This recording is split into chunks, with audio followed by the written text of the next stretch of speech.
सभी दर्शकों को सादर प्रणाम।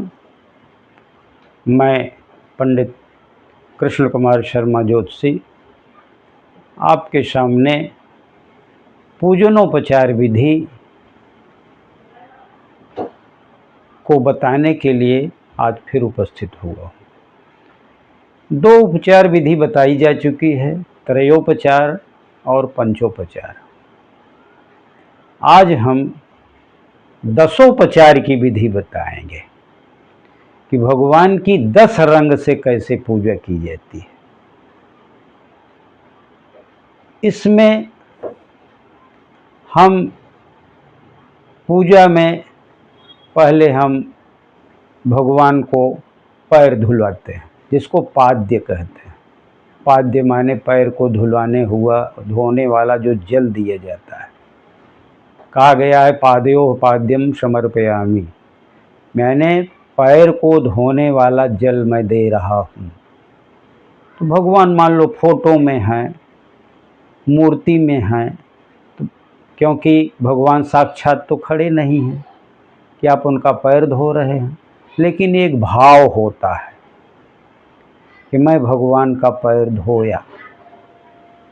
तो उनके पैरों पर फूलों से जल छिड़क देना चाहिए और मन में सोचना चाहिए कि मैं प्रभु जी का पैर धोया। फिर भगवान को सुगंधित जल का अर्घ्य देना चाहिए। अर्घ्य हाथ में दिया जाता है, एक प्रकार से समझिए कि हाथ आप धुलवा रहे हैं। तो उसमें है हस्तयो अर्घ्यम समर्पयामि। तो हम सुगंधित जल से उनका हाथ भी धोए और पैर भी धोए। फिर आचमन कराया जाता है। तीसरे में आता है आचमन। तो मुखे आचमनीयम समर्पयामि, मुख में हम आचमन कराते हैं, यानी मुख धो, जरा ये घूंट पानी पी लो, ये उसका भाव है। और इसके बाद आचमन करने के बाद प्रभु को स्नान कराया जाता है। ये चौथा हो गया।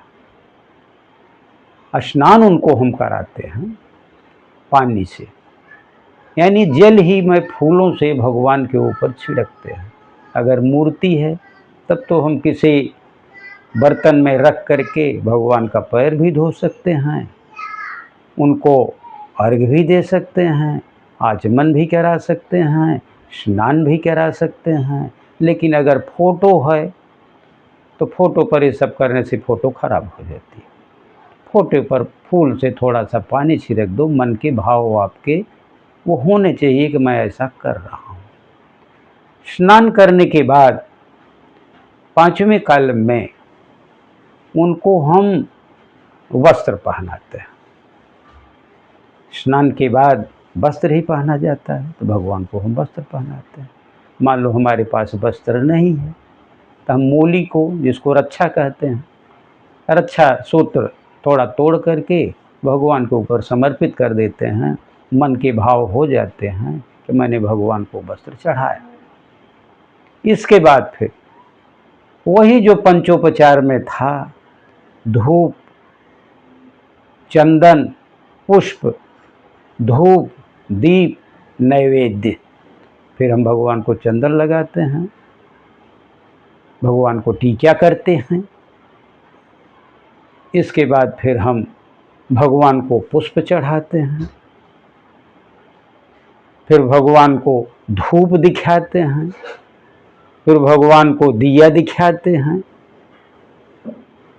फिर भगवान को जो भोग रहता है, मेरे पास जो भगवान दिए रहते हैं, मिठाई, पेड़ा, लड्डू, पूरी, पकवान, जो भी भगवान दिए रहते हैं, या शक्कर, मूंगफली के दाने, जो भी रहे, हम भगवान का भोग लगाते हैं।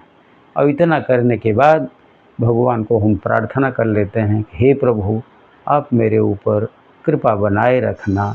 यही हमारा दसोपचार विधि है।